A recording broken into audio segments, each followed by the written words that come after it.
Welcome, everybody. Today is February 9th, 2022. Have to always check the year. We are here for Scrum and Wine, our first one of the year. We skipped January, give ourselves 1 month off. So happy to have everybody here. We're going to start with our small bites, what's happening in the world of Agile and Scrum. Then we'll hand it off to our guest speaker or mumbler this evening, Tim Meyer. So he's going to talk with us and we'll introduce him.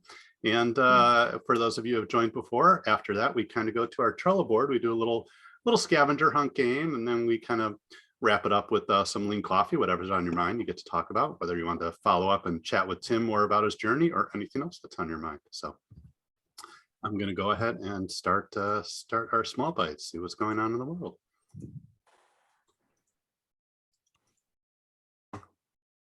Okay, what's going on? So for those of you who are new, welcome, Scrum and Wine. We do this monthly. We've been doing it virtual for just about the last 2 years. Before that, we were in person, really in multiple locations, Long Beach, Sacramento, and Santa Monica. Haven't had an in-person location since February of 2020. So hopefully, I'm hoping sometime later this year, we might start mixing in a little bit of in-person. The place we used to go to in Long Beach, District Wine. So for our Long Beach friend, you're probably familiar with the place. So that's where we like to host when we're local. We have a location in Santa Monica we used to. In Sacramento, we haven't been to in a while, so we'll see if we get back there. All right, what's going on in the world? So first thing I want to start with is a Certified Scrum Developer course. So Ivan Biddles and myself have been teaching this regularly for about 5 or 6 years now. Last year, myself and many colleagues around the world, certified Scrum Developer educators, we rewrote the entire Scrum Developer track. It's now broken down similar to the Scrum Master and Product Owner tracks. There's Certified Scrum Developer, Advanced Certified Scrum Developer, and Certified Scrum Professional Developer.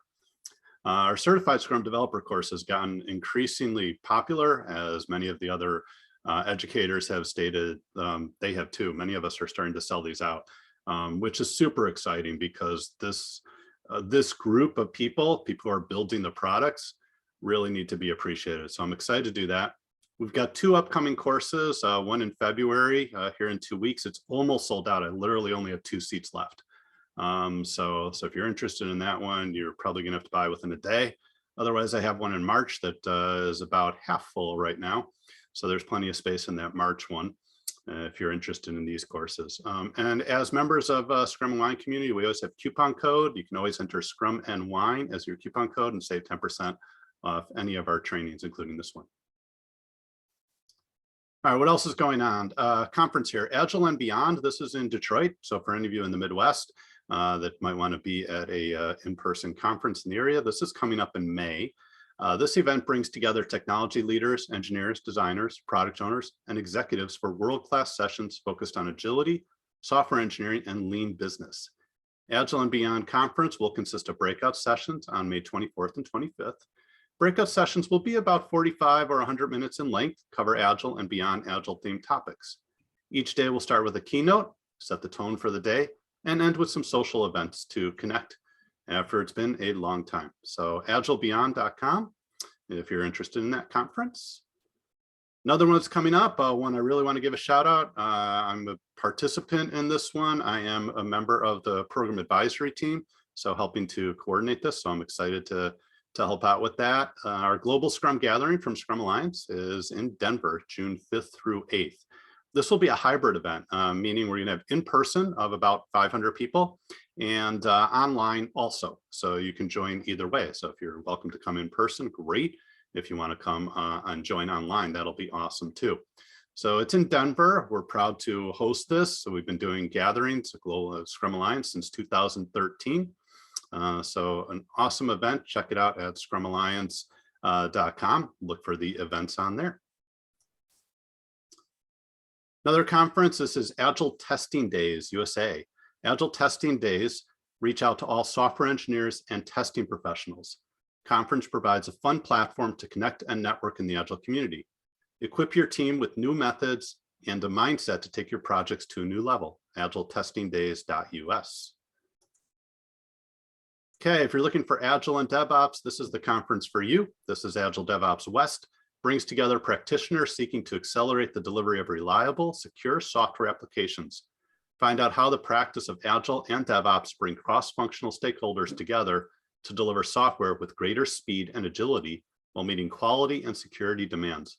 Learn from your industry experts how your organization can leverage Agile and DevOps concepts to improve deployment frequency and time to market, reduce lead time, and more successfully deliver stable new feature. agiledevopswest.techwell.com. Okay, Extreme Programming, XP Conference. I've been to Copenhagen. I've actually been to that location on that picture. Amazing place. Love Copenhagen. Would love to go back there. XP is the premier Agile software development conference to combine both research and practice. It is a unique forum where Agile researchers, practitioners, thought leaders, coaches, and trainers get together to present and discuss their most recent innovations and research results. The theme for this year's XP 2022 is Agile in the era of hybrid work. You can find this at agilealliance.org. Okay, Agile 2022. This is Agile Alliance's premier conference. This will be in Nashville in July. So another local US venue here. I've been to Nashville too. It's a great place. Agile Alliance's annual conference is dedicated to exploring, innovating, and advancing Agile values and principles and creating a space for people and ideas to flourish. This conference brings Agile communities together year after year to share experiences and make new connections. Join passionate Agilists from around the world to learn about the latest practices, ideas, and strategies in Agile software development from the world's leading experts, change agents, and innovators. Check it out at agilealliance.org. Okay, for our European friends, or if you desire to go there, Agile Vienna, so an Agile conference in Vienna. This is in October of 2022. The theme is Agile transformation, how to spark drive and communicate change. In this conference, you will be challenged on how to spark, drive, and communicate change. Which approach do you take? Is it measurable? Visionaries and companies will share their stories. High-quality workshops in an open space complements the learning. agile-vienna.com. Okay, back to Scrum Alliance, our global Scrum gathering in Europe. This year we're going to Lisbon, where we tried to go to in 2020, and we just pushed it off. So we'll try to go there again in 2022. So this is scheduled for October. We're excited to bring this together after the 2-year hiatus, where you can look forward to valuable learning curated by you, our Agile community. Scrum Alliance aims to amplify the voices and mastery of our emerging leaders and skilled professionals, and more importantly, be together again to celebrate agility. Okay, coming out this month, February 2022, will be the 2022 State of Agile Coaching Report. So check this out. These are pretty insightful. So anybody who's looking in the world of coaching or just wants to see what the view is from coaching, this is the second edition of the survey. It was done once before, so you see this is volume 2.0. It's focused on identifying the impact of Agile coaching, return on investment, value, and the measurements that you and your clients use to define success. The 2022 State of Agile Coaching Report is in the works with data from over 2,000 professional Agile coaches who shared their input on the impact of Agile coaching. State of Agile Coaching Report is published by Scrum Alliance, the Business Agility Institute, and IC Agile to capture and share a point-in-time synopsis of the Agile coaching industry. Okay, if you're looking for new jobs or you're looking to hire, check out devitejobs.us. Our Scrum and Wine membership has partnered with them, so we are featured as one of their communities. Devite Jobs is the first job board built with software engineers in mind. Their mission is to bring more transparency, openness, and diversity to the US IT market. They want to make the job search process for software engineers more enjoyable by gathering all job postings in the United States and presenting them in an informative way. Portal is not only for developers, but everyone working in the IT industry, engineers, S&P, system admin, product managers, QA, UI, UX designers. So check it out, devitejobs.us. Okay, I want to do a shout out for February, which is Black History Month. So I want to share this 2021 panel discussion where 7 Black coaches share their experiences becoming certified Agile coaches by Scrum Alliance. And this particular talk talked about why there was an underrepresentation of Black people in the field of Agile coaching. At the time last year, there were 7. I haven't checked if we've gathered some more. I hope so. But these 7 coaches really talked about what's going on in the world from a Black perspective. So an amazing talk. I was able to attend that, and it was pretty powerful. So feel free to check that out. That is in the resource sections of scrumalliance.org. So you can watch that video there and hear the coaches talk about their journey and what it took for them to achieve this guide level certification. Okay, a reminder about our premier platform, our Kadomi.co. So this is where you can learn about our Agile transformation ecosystem, where we at Scrum Adventures, along with Kadomi, can help guide you to accomplish transformation in your Agile culture. So it helps with any particular platform. It's agnostic, guide your organization from current state towards agility. So check out the Agile Kadomi ecosystem. You can find it at Kadomi.co. Reminder, we have our tools, our premium tool at kadomitools.com. And we've added a few new features to this. You'll find things that helps you from your capacity and velocity. I haven't found any tool that actually brings both of those together, which is why we developed this. I've seen lots of people that use capacity or use velocity. We want to bring both. So we developed this tool. There's a free version and a premium version of this. And we also bring in some new features such as interrupts, Kaizen, and the product increments together. You can look at your historical sprints and your future sprints to be a little bit more predictive about how much work a team can pull in. And here's a view of some of the dashboard reports. The third one on the right is really the one that I always look for, because this gives you the trend with velocity and capacity together. What is our pace? As our capacity might change sprint to sprint, people are on vacation, they're out sick, things happen, but we can look at that together. So pretty cool to look at. All right, let's introduce Tim Meyer. Tim's going to be speaking on how buying and using an RV is similar to the journey a team goes through when building well-formed outcomes. Tim is an Agile coach with a unique blend of experiences and insights from small businesses to Fortune 100 organizations. Working in the service industry, biotech, financial services, research and development, insurance, health systems, and federal state governments. Trained as an engineer, he has meandered his way through life as a structural engineer, website designer, software hardware developer, inventor, project program manager, coach, and small business owner. Tim is a certified team coach with Scrum Alliance, a PCC with the International Coaching Federation, and has a master's degree in leadership. When he is not working, Tim can be found volunteering as a musician at his church, working behind the scenes in the family business, or traveling somewhere new. So let me introduce and welcome my friend, Tim Meyer. Welcome, Tim. Hey, thank you very much. So I'm going to try to share my screen. Just want to make sure, can everybody see my slides? Yes.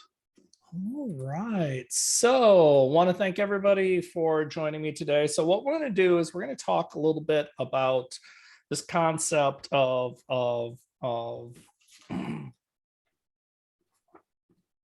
well-formed outcomes, and we're going to talk this in with this idea of what camping has taught me about coaching. So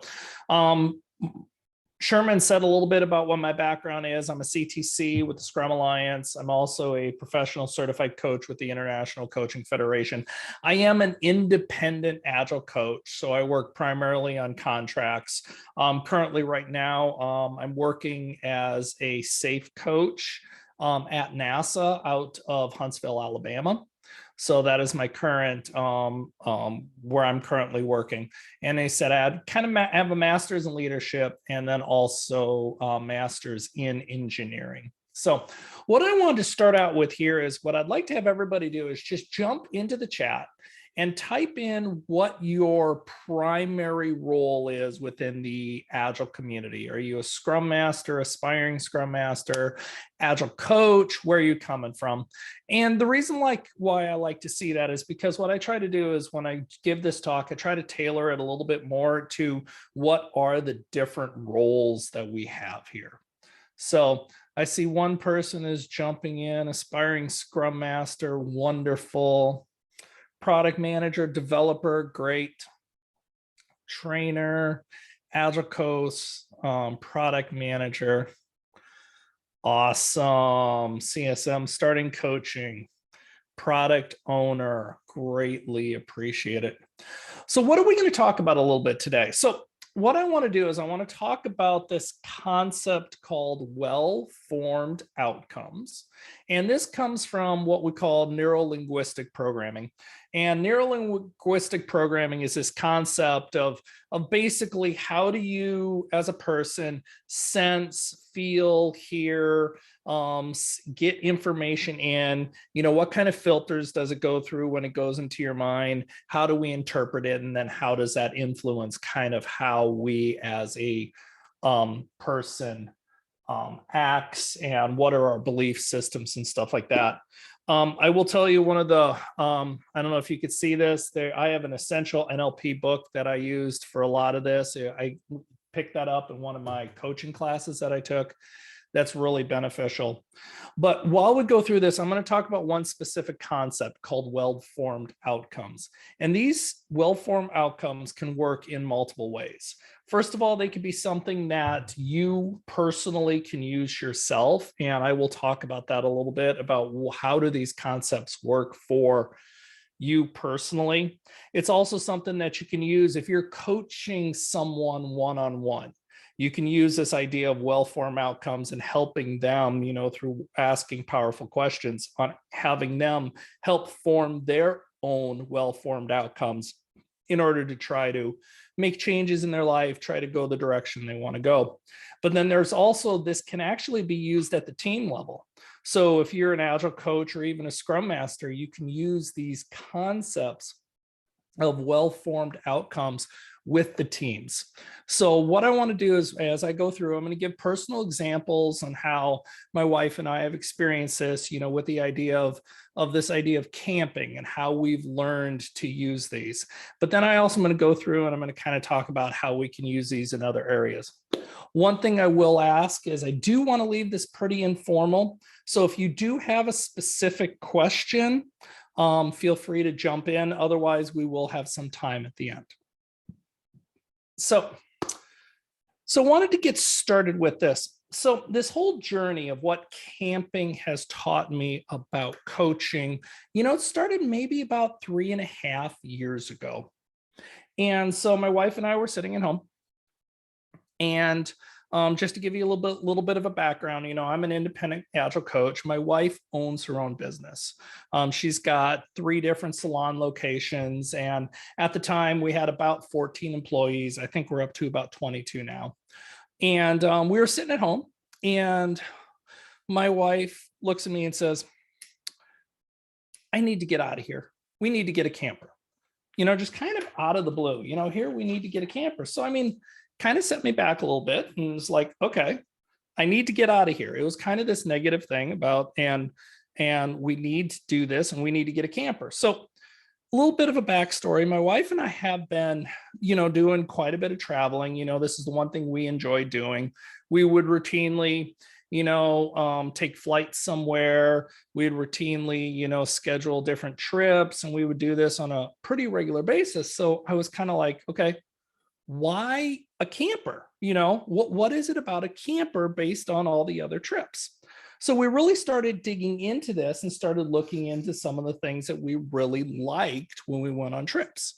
Well, first of all, we don't like to eat out all the time. We like to be able to have our own kitchen, so we can make our own meals and not have to be reliant on other places to eat. The other thing is that we liked having a relatively decent bed. I don't know, for people who've traveled to different hotels before, it can be kind of a, sometimes you have decent places to sleep, sometimes it's not. So we were really looking at some of these aspects of what we really wanted. And what we really also wanted to do is we wanted to be able to take longer trips. So instead of not necessarily being stuck in one location for just a weekend or maybe 3 or 4 days, we wanted to be able to really look at longer trips. So as we dug into this more and more, it really made us learn that what we needed to do is reframe our goals to be a positive goal. And this is one of the first aspects of well-formed outcomes, is reframing goals as positive goals. we started out with kind of the negative aspect of it, of we need to stop doing this, or this is the things that are bothering us. But we really want to reframe it as positive, because goals limit us if we just think of it from a negative standpoint. Because what will actually happen is if I make the statement, don't think of a pink elephant, the first thing you actually think of is an elephant, and then you negate it and you say, no, I'm not going to do that. So by making positive goals, it gives you the aspect of, instead of looking at what's bothering you, it's actually forward looking into what we want. And this also led to this idea of we wanted to make these goals tangible. So as you work through well-formed goals, you want to look at tangible goals, because what we first started out with is we need to get out of here. Well, that's a pretty generic idea. And it slowly worked it down. As we talked about it, we slowly got down to the point where we wanted to buy our own camper, and we wanted to be able to go on long trips, 2+ weeks. We wanted to be able to go for that far. So goals really need to be tangible as opposed to theoretical, something that you can see, something that you can hear, something that you can feel. So how does this work? Is with personal aspects. I mean, we talked about it with my wife and I. These are some things we wanted. I'm sorry, was there a question? Okay. So these are some personal aspects that we wanted to work with. But if you were working, let's say one-on-one with someone, as you are working with them, coaching with them, a lot of times they're going to bring up aspects that they want to change. And it's really, as a coach, you want to turn it around and say, okay, so how do you make this a positive goal? Instead of looking at the negative side, how do we look at it as a positive side? And this is the other thing also from a team standpoint. Really, when you're looking at and working with teams, asking them what they want to change, a lot of times, like if you're working with the retrospective, you'll come out with, here's all the things that are broken and we want to fix. We want to stop doing this. We want to stop doing this. And you can really start asking the question, how do we reframe those goals to be positive goals? And then how do we see them? How do we, what are some tangible measurements that we can use for those goals? So now we had this idea of, kind of what was our positive goal. We wanted to buy a camper. We wanted to be able to go on 2 week trips. So then the question is really, now what?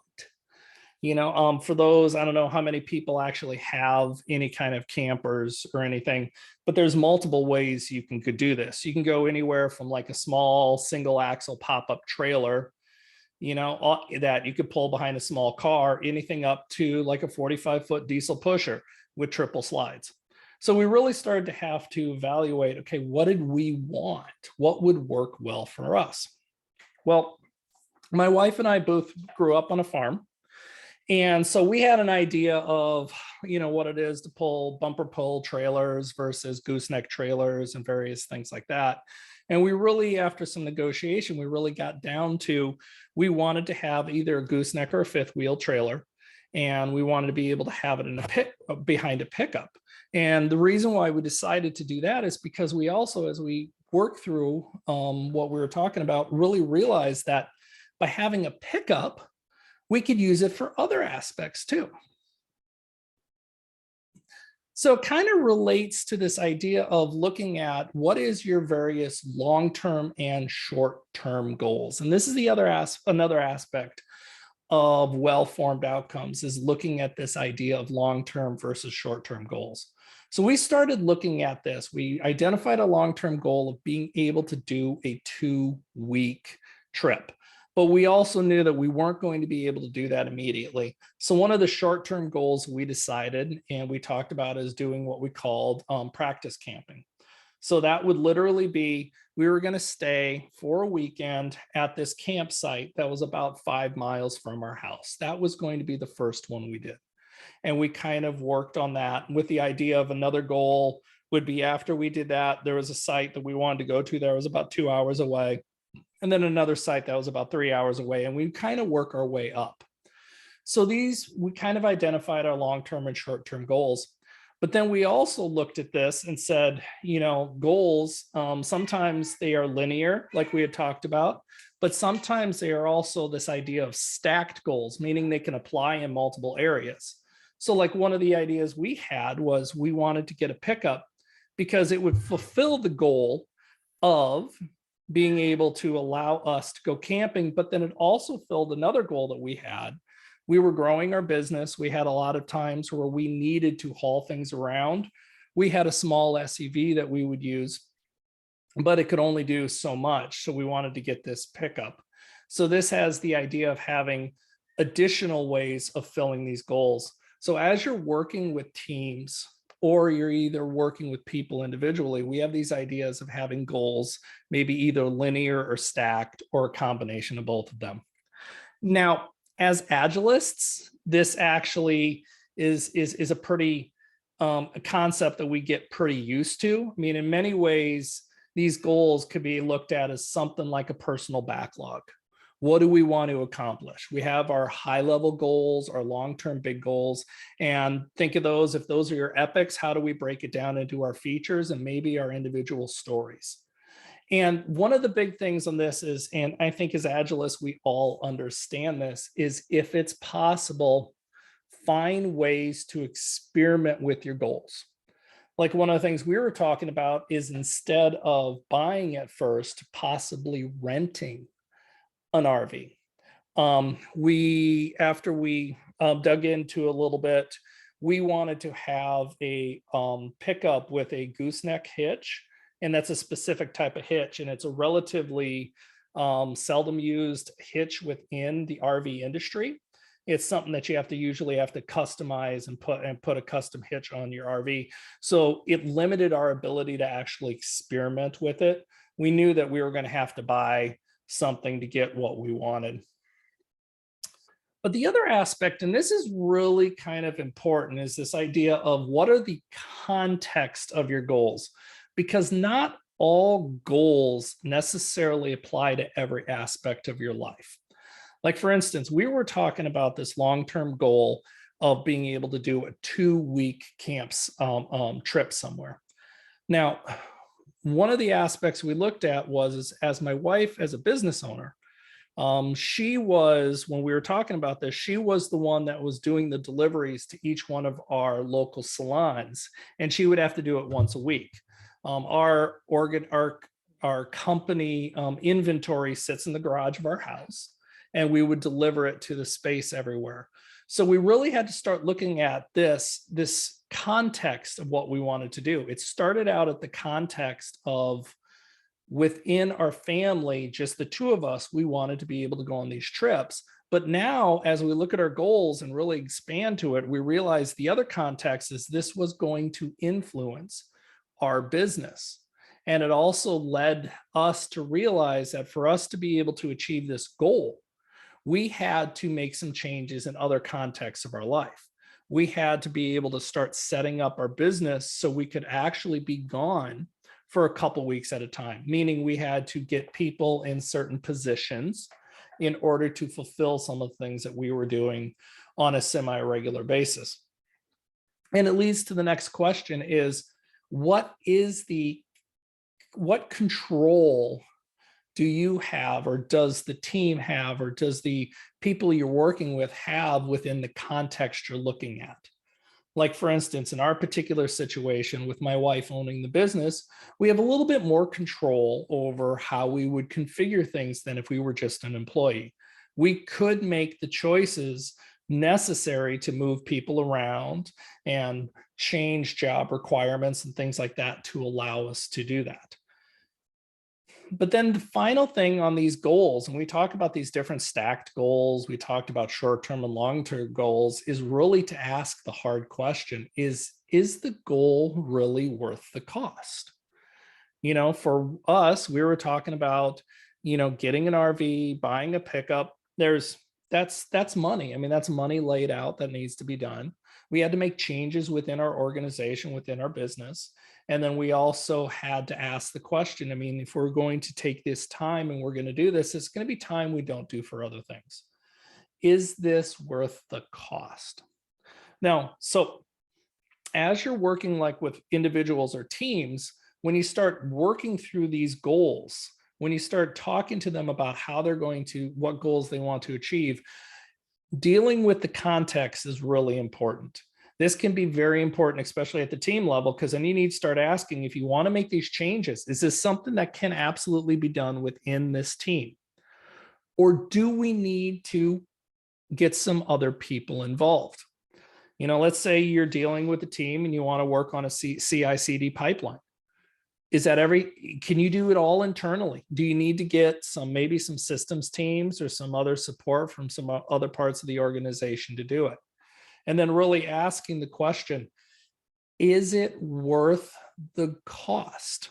I worked with one particular team that we were being pushed by the organization to build a pretty robust CI/CD pipeline, but due to the limitations they had with hardware systems, and this was with an automated greenhouse system, they were deploying like every 12 weeks. And due to the hardware changes, because it took that long to make hardware and to do the wiring, to have the electricians come in and do all this stuff, it really wasn't worth the time and the money to build a really robust CI/CD pipeline in order to achieve some of these. So now here we are. My wife and I were sitting here. We've got our long-term goals. We got our short-term goals. We got this figured out. And it's getting to be, this is going to be October of 2000.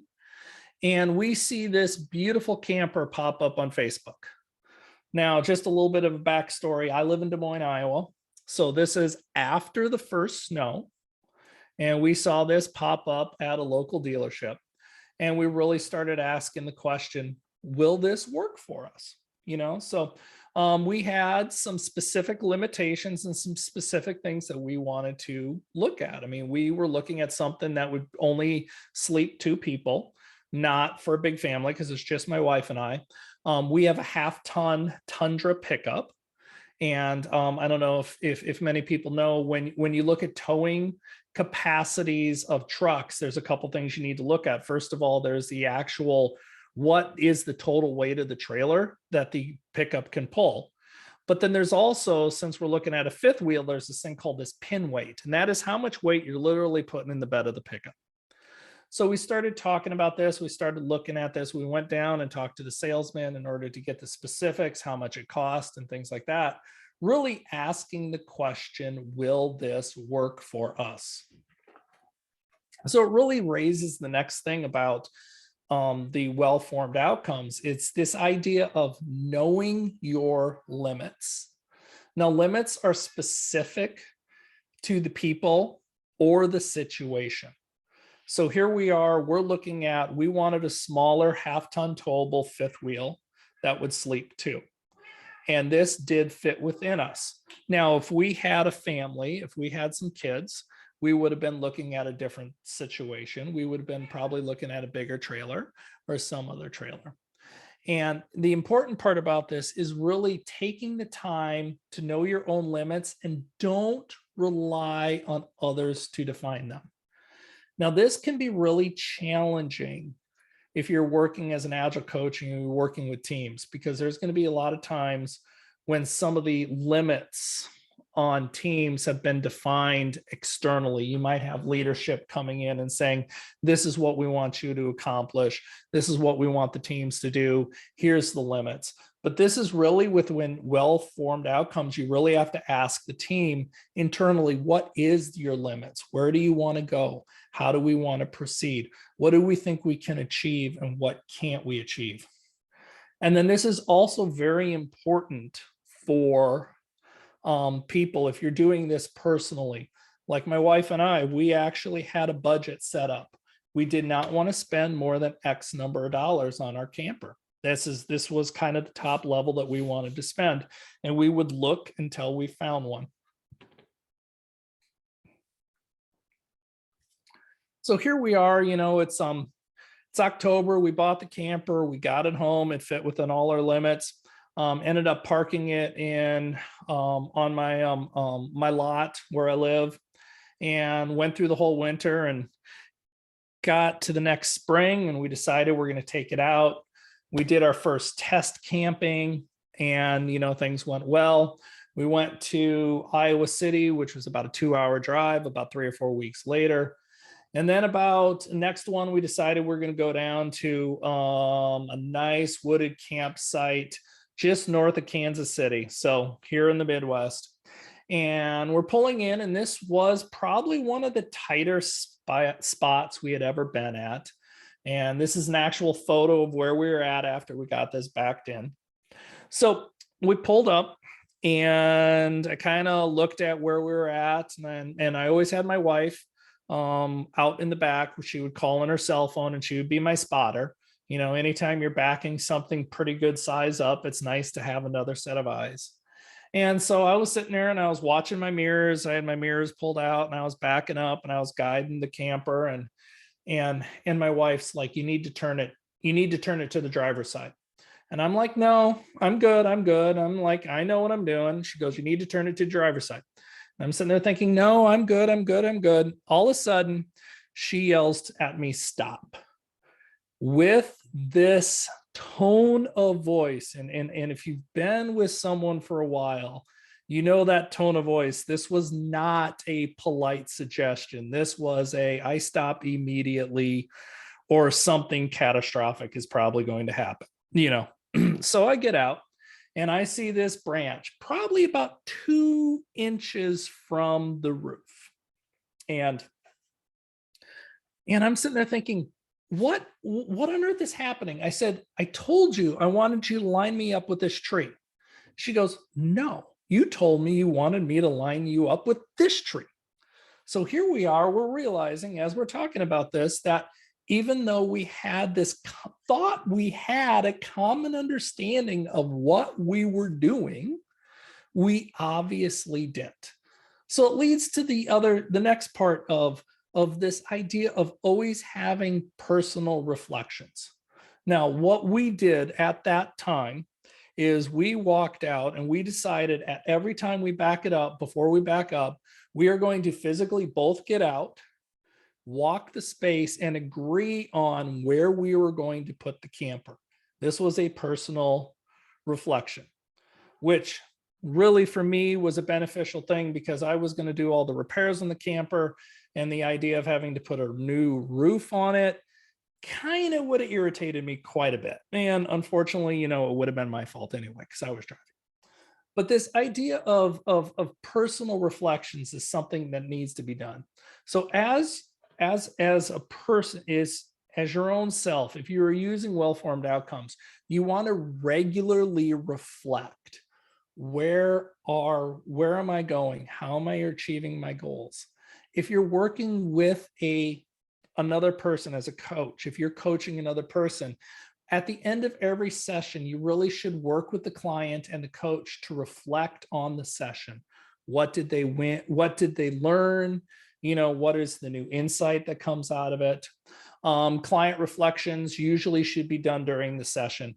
I will also say, if you are asking or working as a coach or a Scrum Master, it's also really important to do personal reflections for yourself.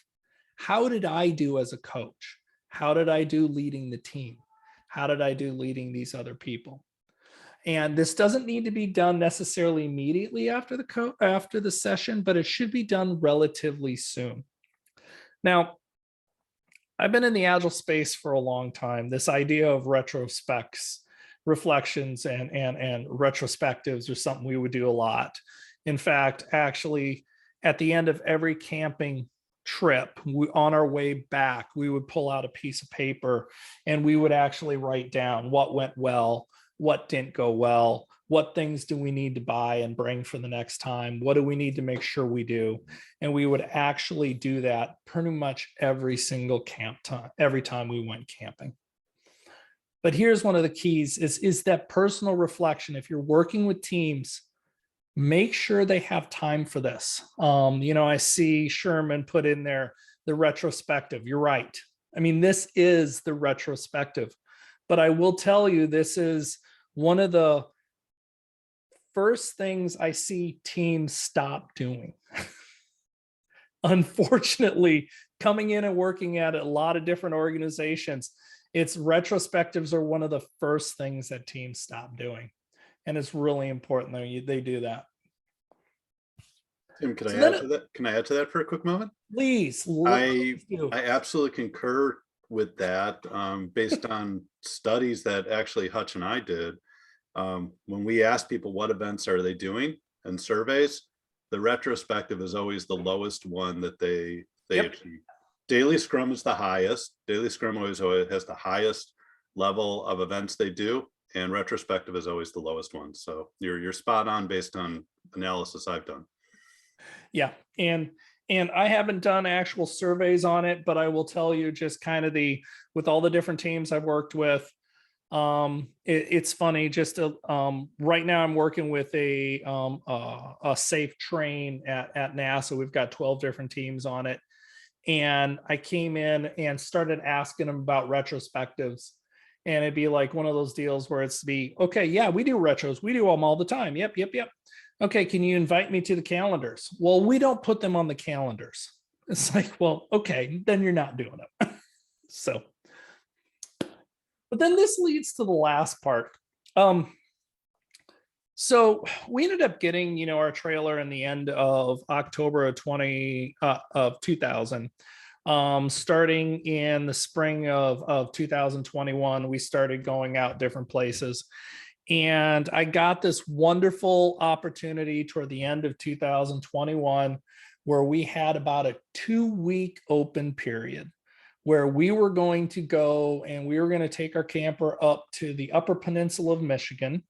Like I said, we live in the Midwest. We've always wanted to go to the UP. And we drove around Lake Michigan and we were going up through Michigan. We got up to the UP and we were coming down and we were heading through Wisconsin. And if you know anything about the Midwest, there's basically 2 seasons. There's snow and there's road construction. So we were driving through Wisconsin. We got put on this little side road. And it was we're talking a narrow, kind of a narrow blacktop road, only about 10 foot wide, no shoulders, and hit this bridge area. And you could just hear the entire trailer just slam on the suspension. And wife and I both look at each other and go, oh crap, that was a big bump. We're looking back, we didn't see any problems. So we get into the campsite, we pull in, and I'm just starting to set up, and I hear my wife yell, "You got to come look at this." So come into the trailer, realize that on top, below the microwave, above the stove, we have the vent fan. We hit the bump so hard that the vent fan actually popped down and broke. Now, digging into it earlier, I could see that had happened before, and whoever owned it before didn't actually fix it right. So we were so distracted by this, and I'm like, okay, what are we going to do? What are we going to do? That we didn't realize that it popped one of the doors open by the slides. So when my wife went to open the slide, it actually ripped and popped a trim piece completely off on the inside of the camper. So it raised the next part. And this is the one thing I think everybody needs to work with. And this is something that's important between yourself, but if you're also working one-on-one or if you're also working with teams, is this realization that failure is going to happen. We all have these goals that we want to accomplish. We can lay out our long-term goals. We can lay out our short-term goals, and we can go through all these steps, but eventually failure is going to happen, and things are not always going to go as planned. Now, I'll talk about this in a little bit. Some of this unplanned thing's not always bad, but in this particular situation, we ended up because we were distracted by one failure, a piece falling down on our stove. We actually tore a trim piece off our slide because we weren't paying attention. We were so fixated on the one failure that we caused another. So this idea that failure is going to happen, if possible, try to be prepared for obvious failures. So we had the part that fell down. Well, I actually had my electric screw gun and a couple different types of screws and stuff. I was able to fix that out relatively quickly because I knew that there were some things that could happen while we were out, and I packed some of those tools, trying to be prepared for the failure. Now, the trim piece that got ripped off, in order to reattach it, I needed to use my air nailer and stuff like that, which I left at home. I didn't bring my whole air nailer and air compressor. But so we just decided to wait and fix that till we got home. So we were prepared for some of the failures, but there were some of the failures we had to wait. But I think one of the most important things here is this idea of having grace for yourself or for the teams or for the people you're coaching when things happen, because they're always going to happen. Something's going to happen at one time. And personally, I will tell you, I don't know how it works for you, but I actually find it harder to have grace for myself than it is to have grace for someone else. I find it harder to forgive myself for screwing up than it is for working with a team that made a mistake. So, little thing to think about. So what I wanted to do is we talked about some of the different aspects. I wanted to just kind of circle back around and revisit what is well-formed outcomes again. So I'm just going to talk this through again, just kind of a reminder. This is what we talked about before. With well-formed outcomes, we want to start by having outcomes that are stated in positive terms. We want to stay away from the I want to stop doing this, I want to quit doing this, and really want to look at, where are we trying to go? How are we trying to improve things? And we really want to have them be some kind of things that are very tangible, things that we know we can go on, we can do. The other thing that's really important in well-formed outcomes is this idea is they need to be self-initiated and self-maintained. So meaning that if you're working with the teams, these kind of well-formed outcomes, these should not be things that are being imposed on the teams from the outside. Because really, in order to achieve an outcome, we want to be able to have the internal understanding that this is something we truly want.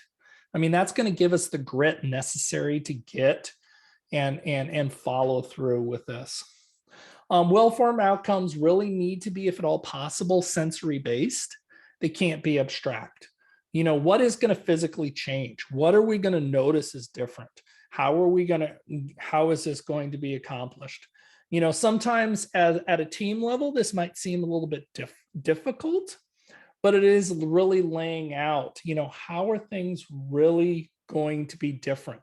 Are we going to be able to save time? How much time are we going to save? And then this idea of well-formed outcomes are sequenced and bite-sized. For those of us who've been working in the Agile industry for a while, we get breaking down into small bite-sized things and work on sequencing it, do this, then this, then this, and then adding on to it, combining with it. Both the internal and external resources need to be identified. And like when you're working with teams, you want to talk about internally, what are we going to change as a team? How are we going to do this? But then also, what do we need externally? What is the context? And we talked about this a little bit. The context should be explicit from our outcomes. Just to circle back around a little bit on context, if you have personal goals, I think all of us realize there are times when we have personal goals that we want to achieve at work, but then maybe we have personal goals that we want to achieve in our home life. And those are two different contexts. And sometimes they will interact with each other, but sometimes they won't. I'm one of the hobbies that I do is I'm a musician. I play bass guitar. And one of the goals that I have is there's certain things, like right now I'm trying to learn chording on my guitar. I want to learn how to play chords on my bass. That is something within the context of playing within the bands that I work with and the places I play, that's important. Whether I'm able to chord a bass guitar really doesn't matter when I'm working in my professional life as an Agile coach. They really don't care. It doesn't matter. And then the idea of there should be evidence of fulfillment should be defined. We should know how we've achieved this.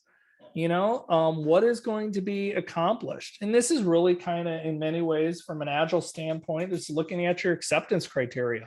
How do we know we've achieved this? So I wanted to cover a little bit some of the questions. If you are working with as a coach or as a Scrum Master, if you're working with teams, what are some of the questions that can be asked? Like one of those can be, okay, what specifically do you want? What specifically does the team want to change? Not generally, but specifically. The key word to hear is specifically, because it's really digging down into that. How tangible is this? How do we make this clear of what we want? Then asking the question, how will you know you've achieved what you want? This is another one to help clarify. How do we know what we're doing? If a team's working on a CI/CD pipeline, how do you know you've gotten to the point where you have it good enough? Is everything automated? Is there a certain time frame where you want to be able to deploy? Do you do automatic rollbacks? Is there some kind of notification system? How do you know you've achieved this? And then asking the question, under what circumstance, where, when, and with whom do you want to have this results? And this gets into the context again. We've talked a little bit about this, but this idea of this context of where do we want this to go? How is this working? Where is this aspect is? And what I think one is a pretty powerful question is this idea of, well, what has stopped you from already having your desired outcome? Really asking the people, okay, if this is where you want to achieve, if this is what you want to have, if this is your goal, what has stopped you? Why aren't you already there? Because that will kind of raise some of the things that maybe need to be accomplished in the ways. And then what resources will you need to help you create what you want? Kind of asking this is asking also on the context standpoint, what do you need within you, like the team, and what do you need outside the team? And then how are you going to get there? And this is kind of about breaking things out into individual parts. So that one of the things that I've done is this is a team retrospective canvas that I have put together. And this is really based on a lot of the techniques from Wellformed outcomes. A lot of those are really based on the personal one-on-one coaching. So this has been slightly modified, but this is something I've worked with some teams. And what I'll do is I'll start out with this idea of what experiment do we want to try today and state it in positive terms. Because a lot of times with the retrospective, it'll be like, we want to stop doing this, but actually defining what experiment do we want to do? And then I have this question here, and then I got this question here. What do you think will be different at the end of this experiment? Literally stating, okay, if we have an experiment, what do we think is actually going to change? Let's specify it. And then asking the question, what has stopped us from seeing this difference already? So using that example of maybe a CI/CD pipeline, maybe the reason why we don't have a CI/CD pipeline is we've never put in the time to actually develop one. We haven't bought the tools. We haven't installed them. And then how do we know if it's working? What can we measure? And this gets into the actual measurements, what is going to physically change? Not this idea of we have one, but maybe our deployment time is going to go down considerably. And then here's the one thing I think is really important. The reason I put this together too, from like a team retrospective idea is that sometimes retrospective experiment ideas will take more than one sprint or more than one iteration. So I asked the question, how long will it take to see the results? Because the idea is that if we know it's going to probably take like 4 or 5 sprints before we're going to really make changes, before we can really be able to do this, we don't want to look at 2 sprints in and say, hey, it doesn't work and we want to stop doing this. This gives us an idea of how long we want to do our experiment. And then ask the question, what other people in the organization do we need to work with? And then explicitly put in, when do we want to revisit this experiment? And so the idea of if it's going to take us 2 or 3 iterations, 2 or 3 sprints to do this, maybe we want to wait a month and a half. And then the biggest thing I think here at the bottom, and this is usually done at the end after you've gone through, you've revisited the experiment, is really asking the team, what have you learned? And this is, in many ways, this is retroing on the retro. So just to wrap up, we kind of talked about a little bit about well-formed outcomes, a little bit about our camping journey. I updated this tonight, and we started camping. Basically, these are all of our 2021 numbers. We spent probably about 65 days on the road. We've towed our camper a little over 6,000 miles. We talked a little bit about how things will change, a little bit about unplanned change. Originally talked about failure is, things will happen and be different than what you plan on. Couple and unplanned change did we have was we ended up getting a new camper last fall. We didn't intend to, but we got into a situation where it was a pretty good deal and we jumped into it. And then due to some other changes, we were able to spend 5 weeks down in southern Alabama, just park a little bit. We were about 5-6 miles from the Gulf of Mexico. So we spent about 5 or 6 weeks down there. So with that said, that is what I have, talking about what camping has taught me about coaching and well-formed outcomes. And that is our new unit. That is what, when I talk about camping, that is what I'm referring to. And for some people that might seem a little odd, because I know there are people out there that like to go tent camping. Me, I want to make sure I still have Netflix when I'm camping. So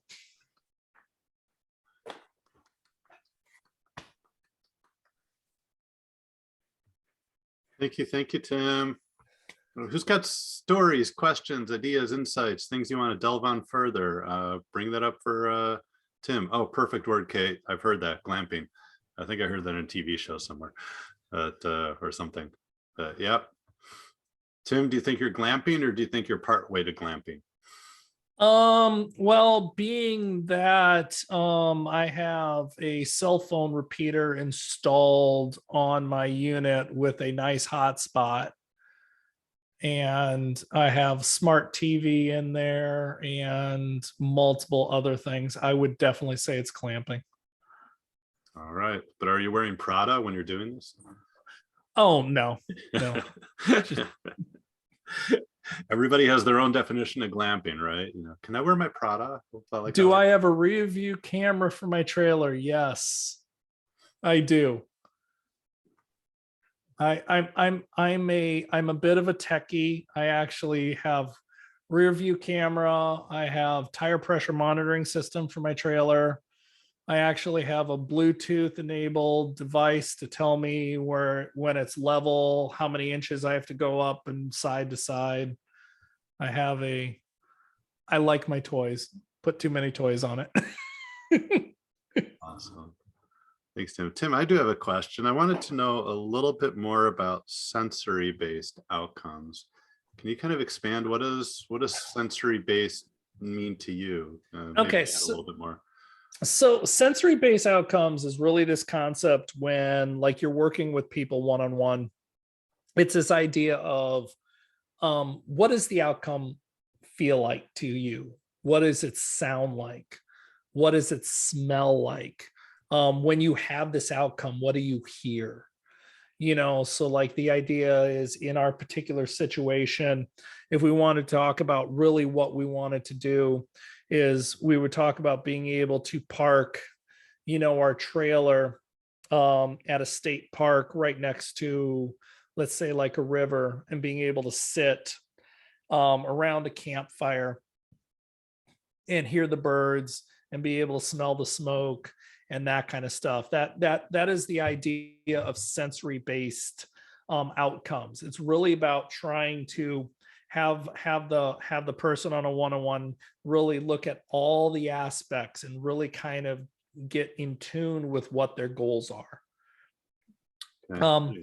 Yeah, I can feel that. Keep going though. Yeah, I was gonna say, but when you get into the team level thing, the sensory outcomes, sometimes it doesn't necessarily make as much sense. What does it smell like to have a new CI/CD pipeline? That's not really going to do it. But you can get into, I want it to smell like a brand new, fresh car. Walk into a new car. That's what my CI/CD pipeline should smell like, that new car feel. Yes. Yeah. The new leather that comes in the car. But then you can still talk about, what are the feelings that are going to come from that? Is it going to be lower stress? Are you not going to wake up at 3 a.m. and regret, oh my goodness, is the deploy going to work today? That kind of sensory based can work.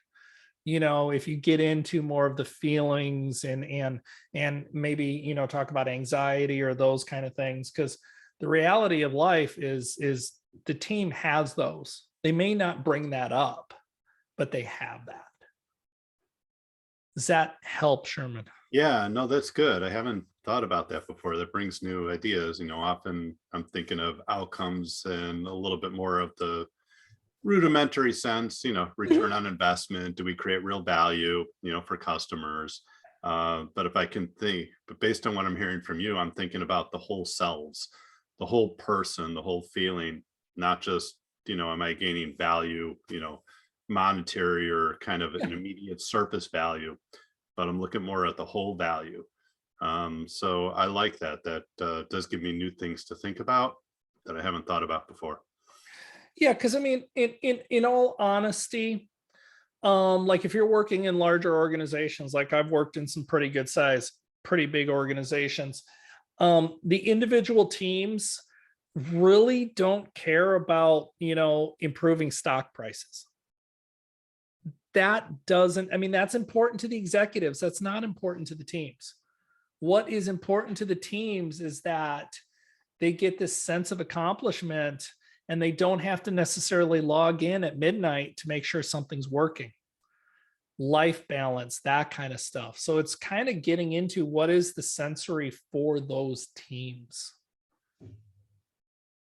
Great, thank you. Someone else, what do you got for Tim before we move on to our treasure hunt game, which is always fun? Who's got something else for Tim? What else do you want to explore?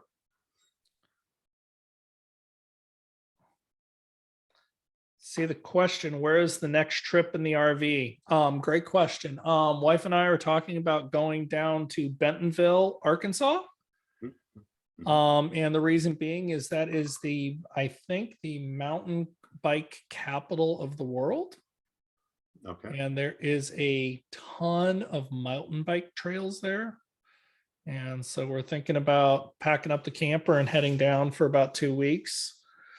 Fortunately, in this remote world, I'm able to work remote, and which means I can either work from my house or I can work from my little house on wheels.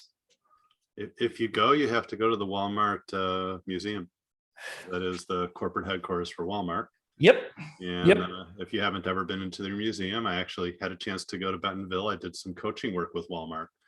And so I was able to explore the museum, which is kind of fascinating. It's a fascinating history. So if you go there, I do recommend check out the museum. Yes. If you ever go back, check out Crystal Bridges. Okay. There's a really cool museum there too. Nice. All right. Thanks. All right. Round of applause for Tim. Thank you, Tim. Awesome. Thanks for being our mumbler this evening. I appreciate that. You did awesome. All right, I'm going to stop the recording here. So thank you.